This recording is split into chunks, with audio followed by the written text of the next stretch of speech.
Eu vou continuar fazendo a mesma afirmação hoje, mas não só para vocês, né? É uma afirmação, né, sobre algo que eu tirei do próprio Freud, né? No caso Dora, para quem ficar curioso e curiosa de revisitar, eh, o caso Dora está estruturado com uma pequena introdução, sobre o quadro geral e o andamento o entendimento que Freud fornece, nesse caso de histeria, o faz justamente através de dois sonhos. O miolo do caso Dora, além de ter várias pérolas nos comentários, tanto na introdução como no epílogo, que Freud escreve, onde reconhece que falhou justamente no manejo da transferência, não soube entender, talvez porque com uma mentalidade ainda vitoriana, poderia-se dizer, Freud aposta que a felicidade de Dora seria com o Senhor K e não consegue entrever que do que se trata em Dora é de algo em relação a um desejo que ela deposita, né, do lado da senhora K. Um desejo e um saber. E aqui vamos tentar começar a costurar estas questões que vocês trazem. Freud, sem muita firula, diz: tem sonhos de baixo e tem sonhos de cima, coisa que não nos agrega muito. Quais seriam esses sonhos de cima? Os sonhos de cima são os que recolhem restos diurnos, eminentemente para sua elaboração. E depois vamos ver que esta é uma definição sumamente incompleta, né? É parcial. Mas quando começa o trabalho de interpretação, se somos insistentes, se somos persistentes em perguntar, em não tentar nós fazer todo o rebolado com o sonho, né? Pelo contrário, nós não temos que estar pensando nesse sonho. O que temos que atentar-nos é algumas questões. Por isso, desde já, o Freud não duvidava em definir que o trabalho com os sonhos trata de uma técnica, coisa que para nós, no nosso ouvido, pode soar estranho, uma técnica. No resto de todos sus procedimentos y todas esas manobras que hacemos num análise, não temos técnica. No sonho, sim. Que se diga manejo da transferência é uma coisa. Agora, tem que ir com prudência com os termos sempre. Manejo não é direção, não é comando. Manejo a transferência. Porque senão ya nos colocaríamos num lugar fora de esa cena de análisis y estaríamos coordinando, estaríamos orientando, quase podríamos decir, estaríamos sugestionando, cuando no es eso que acontece. Cabe a analista ou analista um lugar, uma posição, mas a transferência não trata de um manejo discrecional. Bom, começamos por aqui e daqui a 10 sessões, mais ou menos, eu vou levando o paciente até lá. ¿Mm? Para que admita, para que reconheça, para que se toque com alguma questão. Voltando aos sonhos de cima, então, restos diurnos. ¿Mm? O paciente sem muita dificuldade, aí talvez esteja na direção disto que é colocado, isto que desliza mais fácil se eu entendo algo do que o Diego coloca, teria a ver com que nos defrontamos com uma espécie de facilidade para ir avançando.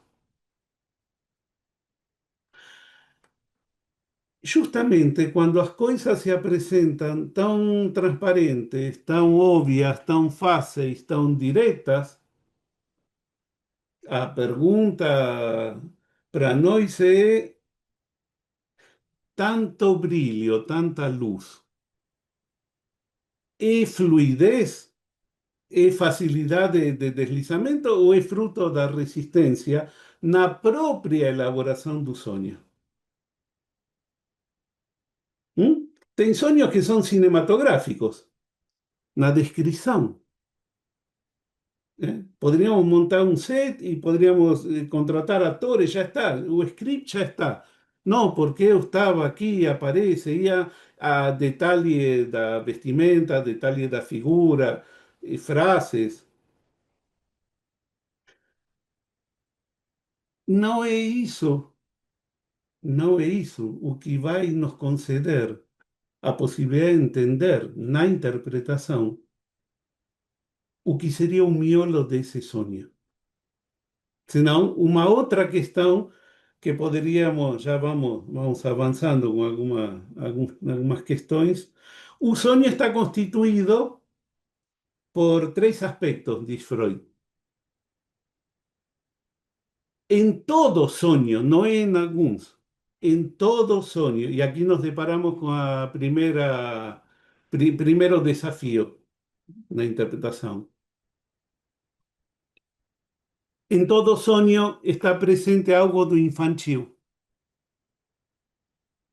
E quando eu digo infantil, não digo só infância, digo infantil. Relação de objeto, forma de satisfação pulsional, posição na fantasia inconsciente, né? Já que é o próprio Freud que nos avisa que a sexualidade é infantil, porque o que conseguimos, né, sacar entre Édipo e castração é o que se imprime a ferro e fogo pelo resto da vida, e o resto da vida carregamos essa mochila. En termos de relación circuito libidinal y escolia de objeto amoroso, en termos de satisfacción pulsional, en termos do que conseguimos sacar qual é meu lugar neste mundo e qual é o lugar do outro, um frame, uma cena, um palco, uma fantasia inconsciente, que sustenta esa forma, de satisfacción pulsional, ese enlace libidinal com o outro. Bem? Algo do infantil, diz Freud. Condição. Freud não coloca como podemos deparar-nos de vez em quando em algum sonho. Não, não, não.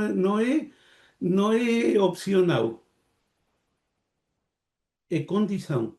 Está presente. Freud diz, está presente. Y tenemos que remontar para entender por qué se autoriza a uma afirmação assim. Algo de infantil. Algo do que podemos chamar da véspera ou dos dias anteriores, ou até de algum tempo mais extenso anterior, à ocasião do sonho. E algo que justamente é uma pena porque teria que ter prendido mais a curiosidade das analistas y dos analistas antes de descartar o de relativizar a importancia de un sonho no trabalho analítico, seria algo do que podemos chamar da ordem do insignificante.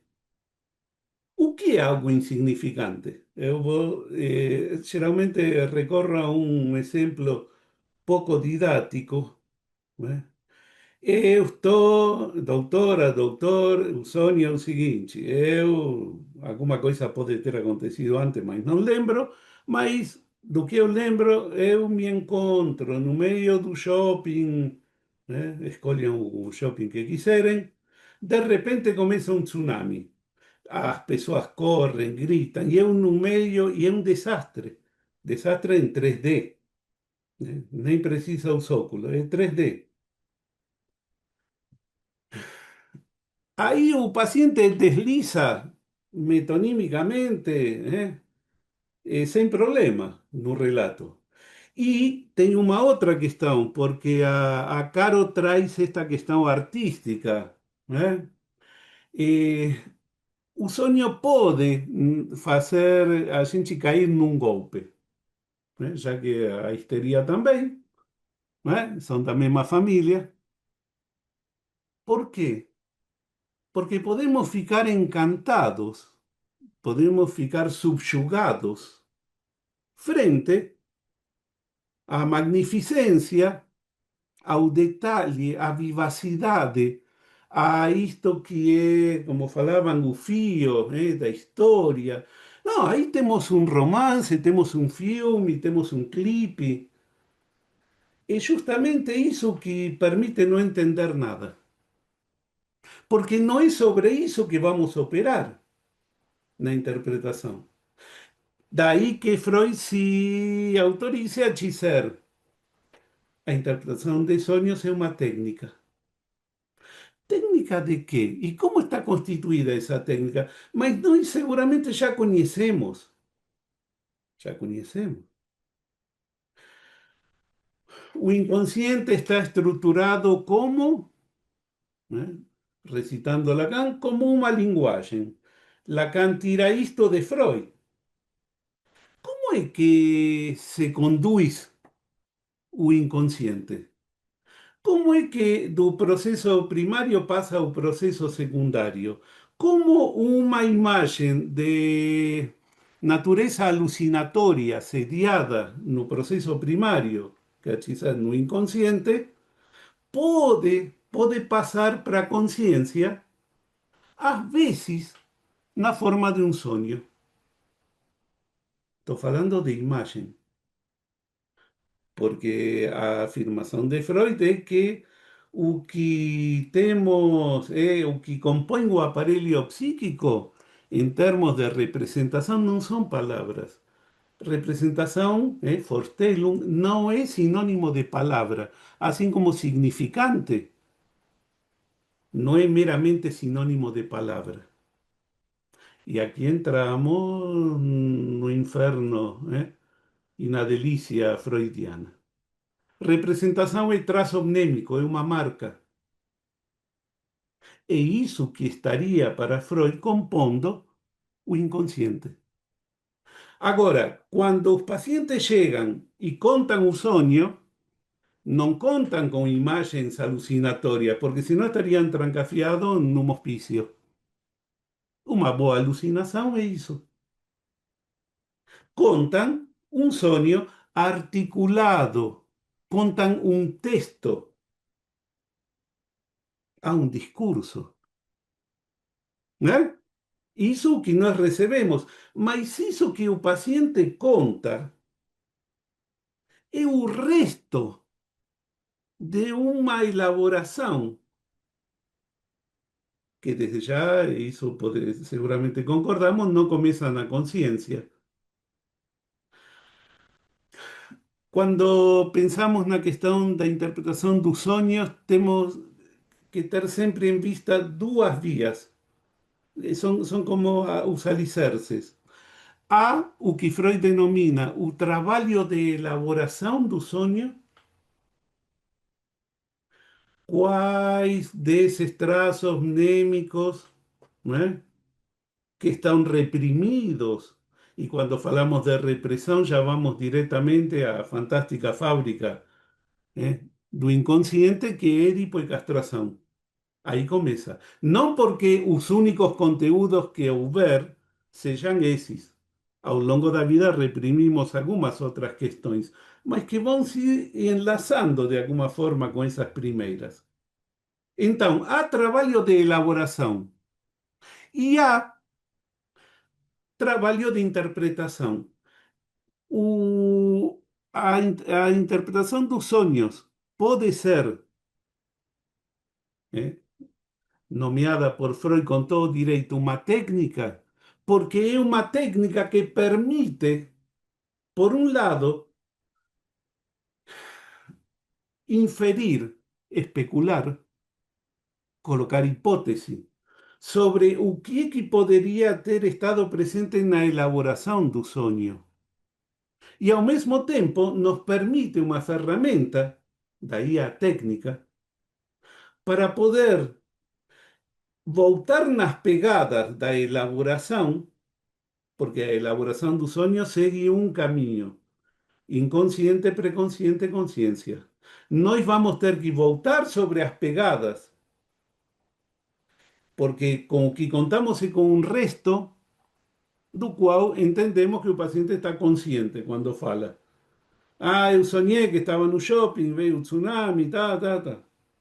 Nós vamos ter, por via da técnica de interpretação, voltar nas pegadas e tentar trazer à tona qual foi o motivo desse sonho. Quer dizer, há um desejo a ser interpretado.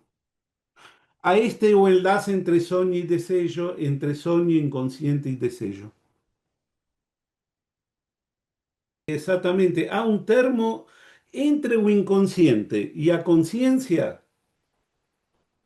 Tem a famosa prima caipira, né? Acho que já falamos da prima caipira do aparelho psíquico, que parece uma hérnia. ¿Para qué preconsciente? No es suficiente con inconsciente y conciencia. Es justamente no preconsciente onde se opera a possibilidade de que esse conteúdo imagético alucinatorio sediado no inconsciente possa se transformar em palavra. A tarefa hercúlea, imprescindível do preconsciente é fazer uma tradução. Freud utiliza um termo mais incisivo, uma transcrição. Encontran isso na carta 52 na correspondência entre Freud e Fliss. Entre uma instância e outra, estamos falando de 1897, Freud já estava às voltas com o texto da interpretação dos sonhos. E entre uma instância e outra, se opera uma retranscrição. Quer dizer, os conteúdos imagéticos, os conteúdos de natureza de imagem, vão ter que encontrar uma forma de transformar-se em algo que a consciência entenda. Palavra. Esse é o trabalho da elaboração do sonho.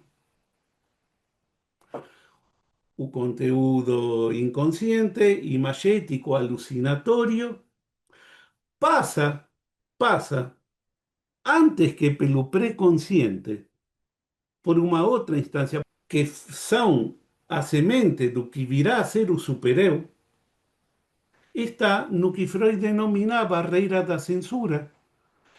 Todos esses conteúdos alucinatórios não passam em bruto para o preconsciente. Por que não passam em bruto? Não poderiam.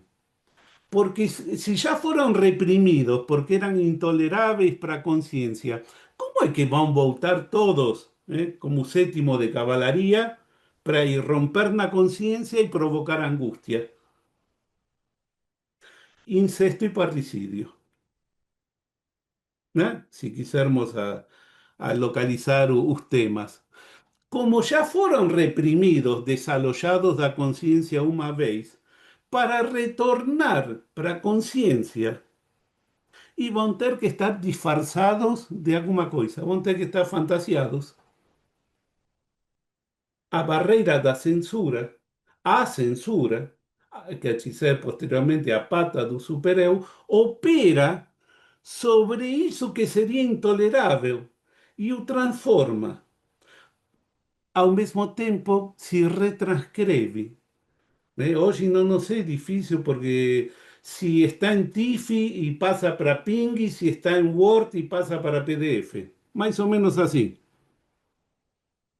Tem que passar a um documento de texto. Esse é o trabalho do preconsciente.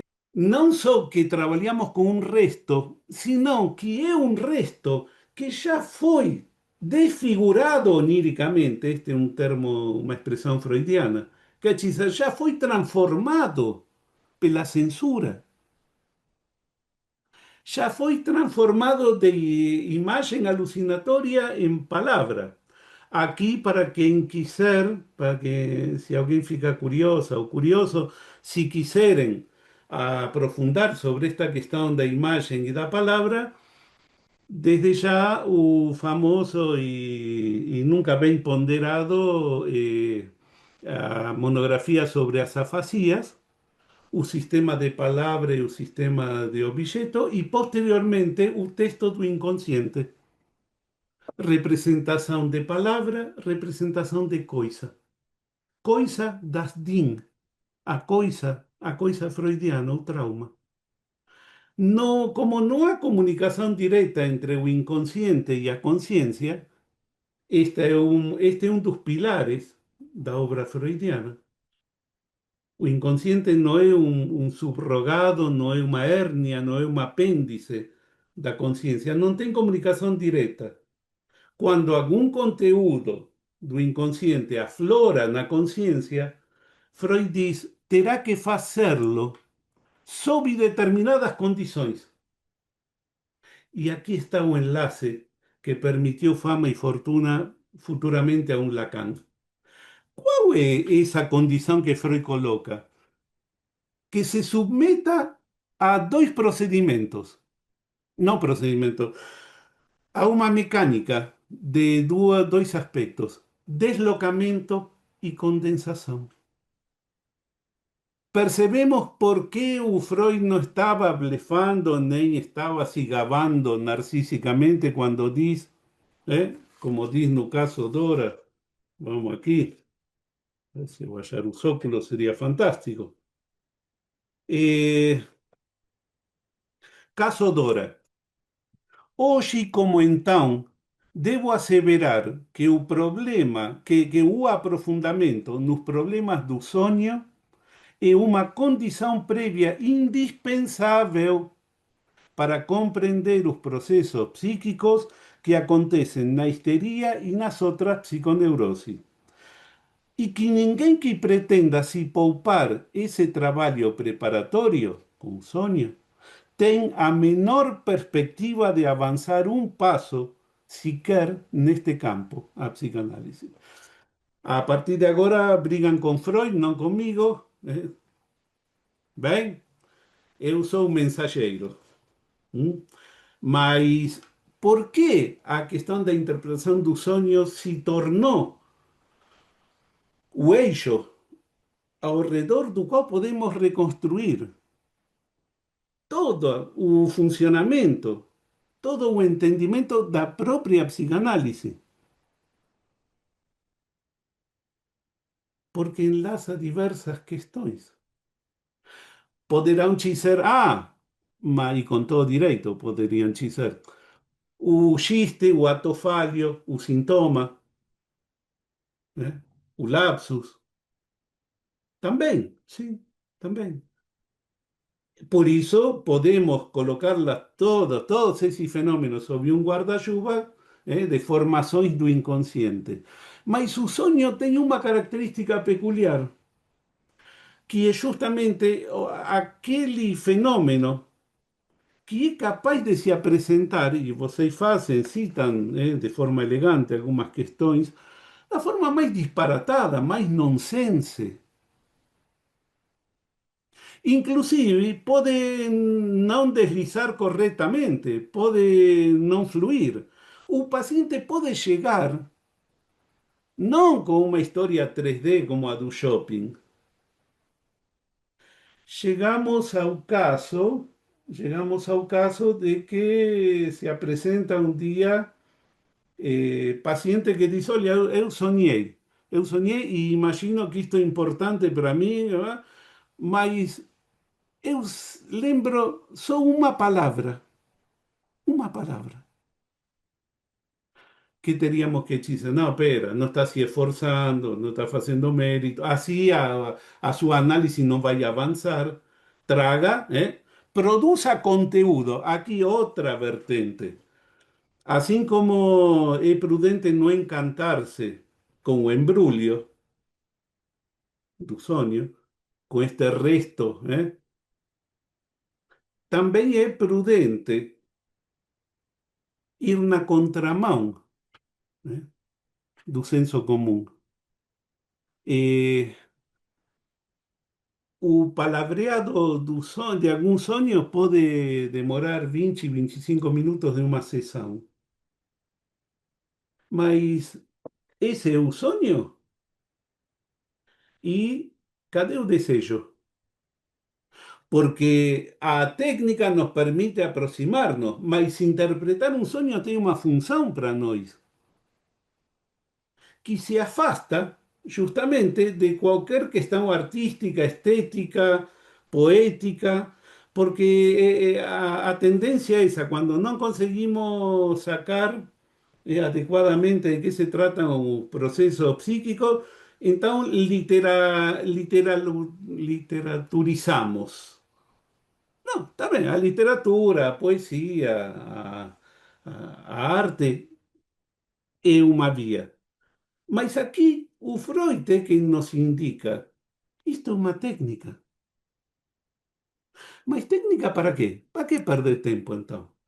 Para que perder tempo com um resto de uma elaboração que o próprio paciente não terá condições de reaver ou de, de voltar por conta e contarnos de que se trata? Contamos só com esse resto. Agora, sobre esse resto, pelo menos estamos avisados de duas coisas.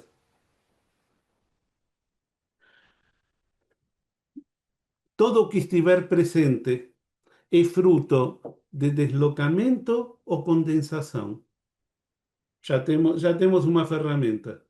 Pensamos o sonho e o que acontece no sonho e as figuras do sonho, as figuras que aparecem no sonho, o que acontece no sonho, de uma forma descompassada, eu diria anacrônica.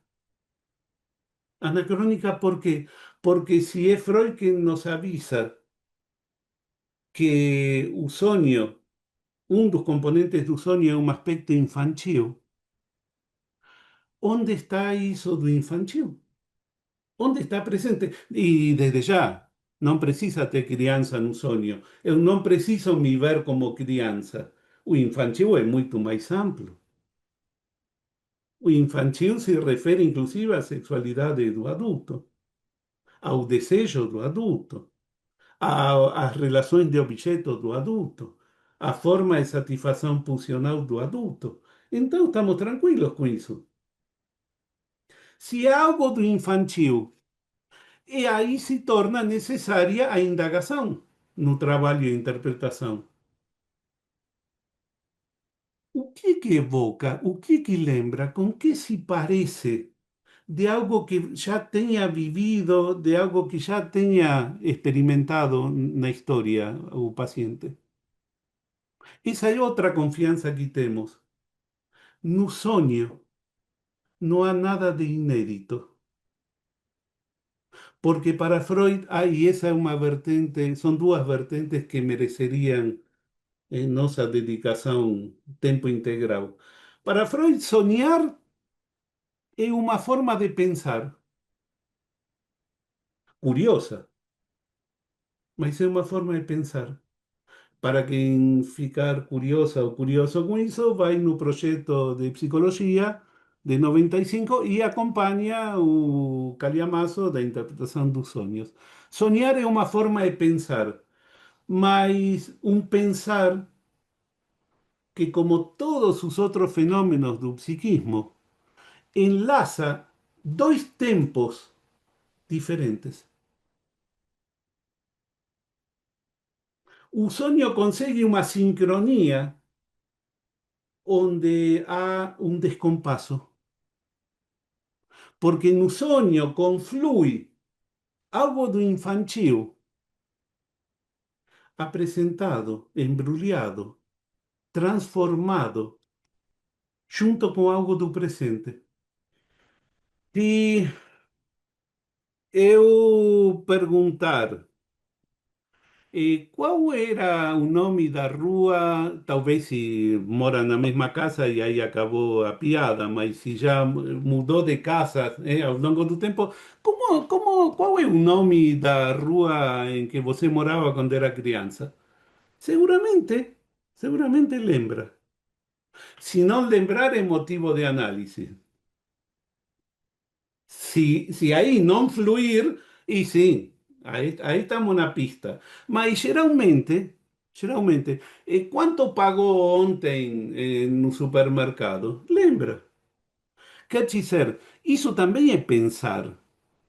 Isso também é lembrar que a outra via que Freud, onde Freud vai colocar a questão do sonho, como uma forma peculiar de lembrar. Por que conseguimos lembrar? Porque são conteúdos de memória que estão sediados no pré-consciente. Não estão no inconsciente, porque no inconsciente já falamos, tem conteúdo alucinatório. Com um pequeno esforço, trazemos à tona rapidamente. O pano de fundo, o motor, não poderia ser outra coisa que o infantil. Porque do que se trata, o que veicula, o que motoriza um sonho, é algo da ordem de um desejo.